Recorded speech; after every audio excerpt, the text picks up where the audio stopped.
10e lettre. 16 septembre. Cher ami, ici-bas, tout végète, rien ne vit.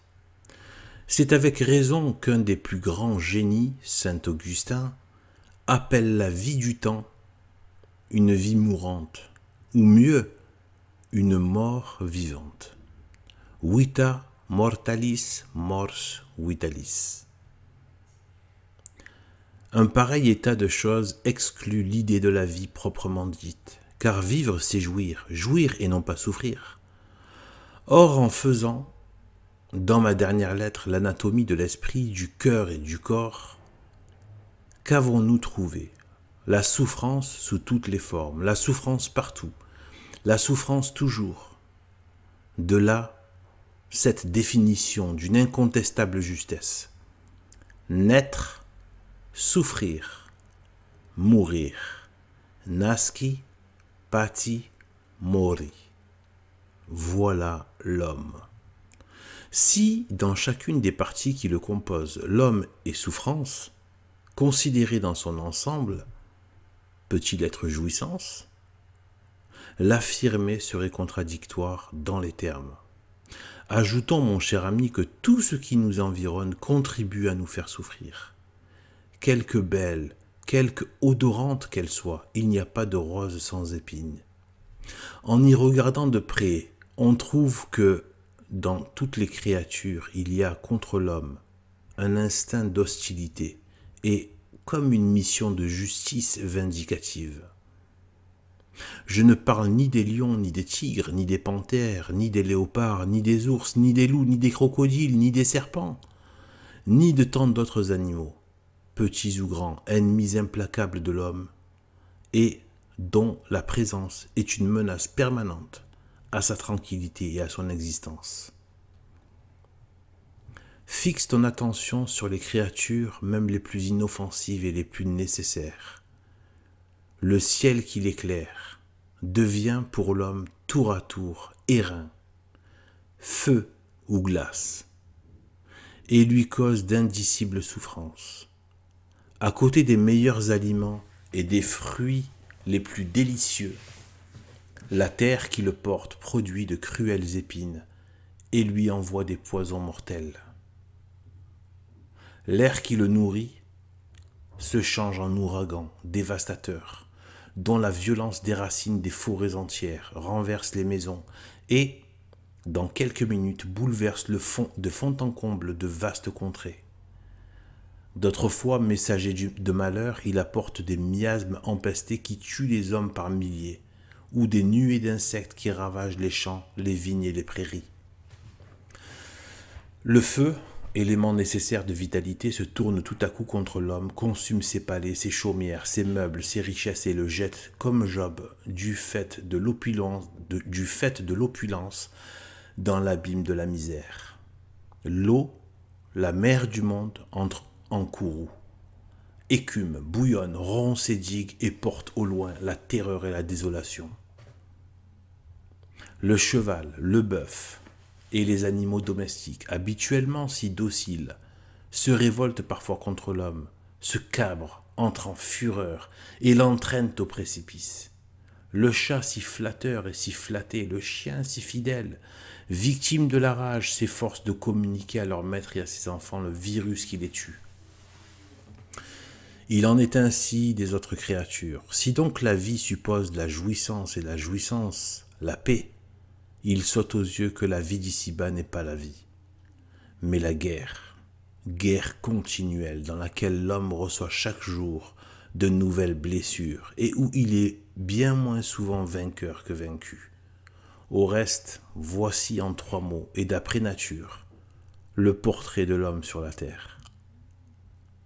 Au commencement de son existence, un berceau, au milieu une croix, à la fin une tombe. Nasci, pati, mori. Un berceau. Écoute le plus grand des rois décrivant le sien. Ne vous laissez point éblouir par la magnificence dont je suis environné. Je suis moi-même un homme mortel, semblable aux autres, de la race de ce terrestre qui fut le premier. Et dans le sein de ma mère devenue chair, d'un sang épaissi pendant 10 mois, né j'ai respiré l'air commun à tous, et je suis tombé sur la même terre, et comme tous les autres, ma première voix a été un gémissement. J'ai été nourri, enveloppé de l'ange, et avec de grands soins, car il n'y a pas de roi qui soit né autrement. Jusqu'ici, où trouverons-nous la condition essentielle de la vie, la jouissance? Mais regardons de plus près ce petit être qui vient de tomber à terre, comme le fruit détaché de l'arbre. Ce petit être, c'est toi, c'est moi, il y a 25 ans, il y a 60 ans. C'est celui ou celle qui lit ces lignes, c'est tout homme et toute femme qui se meut sur la surface du globe. En fait, c'est de la terre plate. Il a des yeux et il ne voit pas, des oreilles et il n'entend pas, une bouche et il ne parle pas, des mains et il ne peut s'en servir, des pieds et il ne peut ni se tenir debout, ni ramper, ni marcher. Il ne sait qu'une chose et il ne l'a point apprise, c'est de pleurer. En naissant, tous les autres êtres sont vêtus. Les uns ont des duvets et des plumes, les autres des écailles, ceux-ci des soies et des piquants, ceux-là des fourrures. Tous sont protégés par leurs vêtements naturels, contre le chaud et contre le froid. L'homme seul naît tout nu, accessible à toutes les souffrances. De là vient qu'entre tous les animaux, il est le seul qui vagisse en naissant. Jusqu'ici, encore, où trouverons-nous la jouissance? Ainsi commence la vie. Voyons comment elle continue. Une croix. Elle est immense, plantée au milieu de la route. D'un bras, elle touche au berceau. De l'autre, à la tombe. Elle est lourde. Sans le secours d'un bras tout-puissant, elle écrase les plus fortes épaules. Elle n'est ni arrondie ni rabotée. Elle est à angle vif et tout hérissé de nœuds et de pointes. Elle est inhérente à l'homme. Quoi qu'il fasse, il ne peut s'en séparer. Sous un pareil fardeau, le fils d'Adam franchit l'intervalle qui sépare le commencement et le terme de son pèlerinage, les yeux souvent pleins de larmes, le cœur d'inconsolable tristesse, les membres contrefaits, estropiés, endoloris, traînant après lui la longue chaîne de ses espérances trompées. Voilà l'homme tel qu'il est à l'extérieur, tel nous le voyons sur le trône, au sein de l'opulence et des grandeurs, tel dans les lieux de plaisir comme dans les hôpitaux, tel dans les villes et dans les campagnes, tel enfin sur toute l'étendue de la terre. De nouveau jusqu'ici, où est la jouissance? Qu'est-il à l'intérieur? Tout ce qu'il y a de plus humiliant. Ne parlons ni des hontes de son esprit, ni des hontes de son cœur. Occupons-nous seulement de son corps. Ce qu'il fut dans le sein de sa mère, ce qu'il fut en naissant. Le corps continue de l'être essentiellement ni plus ni moins. Sans doute, le sang dont il est formé est devenu muscle, nerfs, fibres, tendons, viscères, chair et os. Mais sa nature n'a pas changé, non plus que sa destinée. Sorti d'un élément immonde, il est immonde. Sorti d'un élément corrompu, il est destiné à la corruption. Si donc, mon cher ami, tu demandes ce qu'est cet homme, appelé prince, roi, empereur, qui s'avance à cheval, magnifiquement vêtu, le sceptre à la main, la couronne en tête, environné de gardes aux brillantes uniformes et devant lequel tout le monde s'incline ou se tait, Saint Bernard te répond: sac de fumier, pâture des vers, sacus stercorum, quibus verminium. Et tous ces hommes couverts de broderies et bardés de décorations, qui marchent la tête haute et dont tout le maintien semble dire « Admirez-moi, jalousez-moi, respectez-moi ». Saint Bernard te répond « Sac de fumier, pâture des vers. Sacus stercorum, quibus verminium ». Et tous ces matamores de la littérature obscène ou impie, qui, bravant Dieu et les hommes, se croient les régents de l'univers. Saint Bernard te répond, sac de fumier, pâture des vers. Sacus stercorum quibus verminium. Et toutes ces femmes, vieilles et jeunes, hautaines, irascibles, idolâtres de leur personne, qu'à la richesse, à l'excentricité et trop souvent à l'indécence et au mauvais goût de leur mise, on prendrait pour de marchandes de colifichets ou les enseignes ambulantes de quelques saltimbanques étrangers. Saint Bernard te répond, sac de fumier, pâture des vers.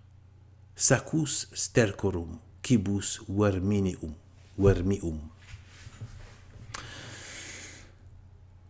Voilà l'homme tel qu'il est à l'intérieur. Il ne peut l'ignorer car chaque jour lui rappelle son humiliante condition. Cela étant, où se trouve dans la vie d'ici-bas la place de la jouissance?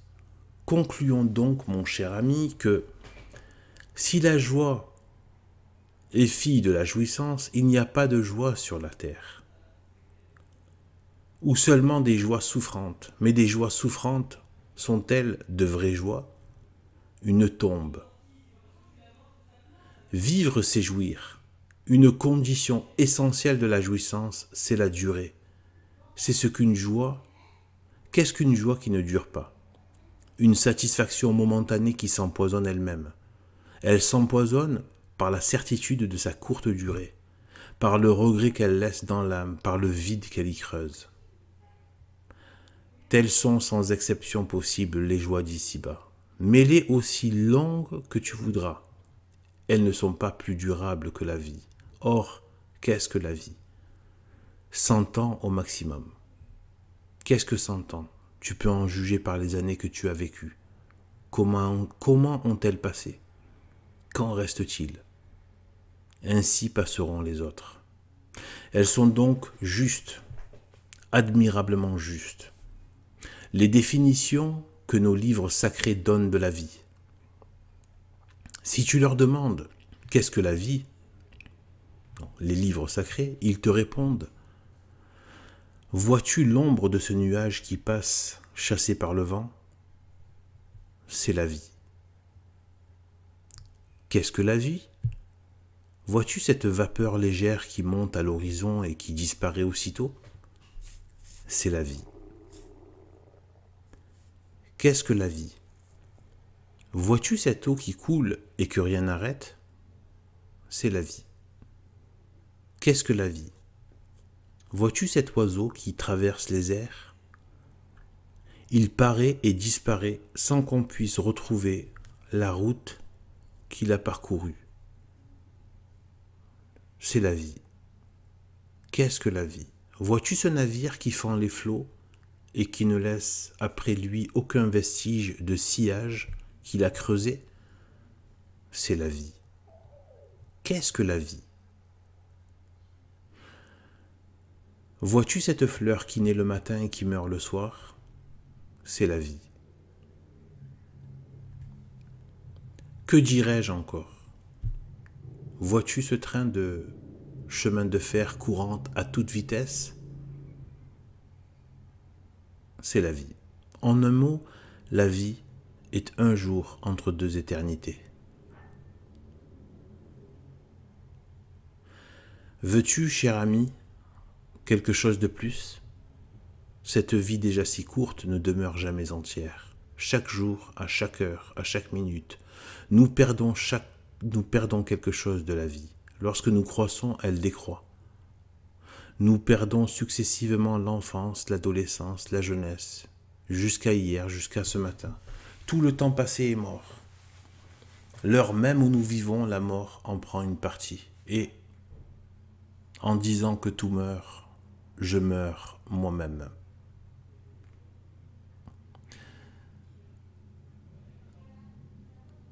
Ce qui est vrai de l'homme est vrai des créatures.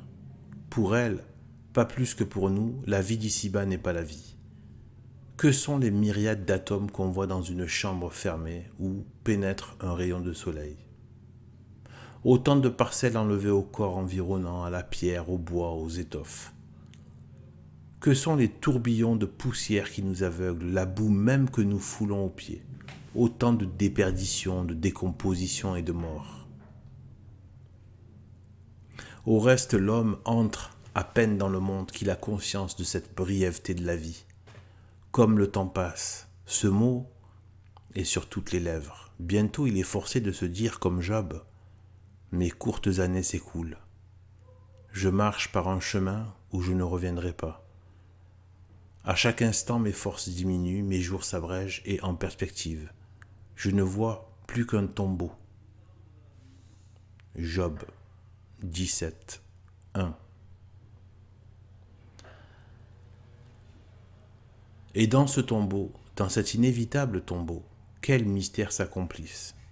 Si donc, mon cher ami, tu parcours toutes les contrées de la terre et que t'adressant à chacun des millions d'individus de tout rang, de tout âge, de toute race et de toute couleur, qui se remuent à sa surface, tu lui demandes « Qui êtes-vous » Pas un qui ne doive te répondre « Condamné à mort ». Condamné à être dépouillé de tout, séparé de tout, oublié de tout, dévoré par les vers et réduit en poussière. Ô misère de l'homme! Ainsi considérée en elle-même, la vie d'ici-bas n'est pas la vie. Elle n'est pas la vie, attendu qu'elle n'a rien de ce qui constitue la vie, ni pour l'esprit, ni pour le cœur, ni pour le corps, ni pour la jouissance, ni pour la durée. Vita mortalis. La vie d'ici-bas est plutôt une mort vivante, mors vitalis, attendu qu'elle se dévore elle-même, à chaque minute et qu'elle n'a rien de définitif. Au contraire, tout y est en état de formation ou de décadence. Si bien qu'au-dedans de nous, comme autour de nous, tout change incessamment, tout s'altère, tout se décompose, tout se précipite, et que toutes les pompes de ce monde finissent par des pompes funèbres. Telle est la conclusion par laquelle je termine cette lettre. Bien difficile ou bien malheureux, celui qui ne l'accepterait pas comme une vérité inattaquable. Tout à toi.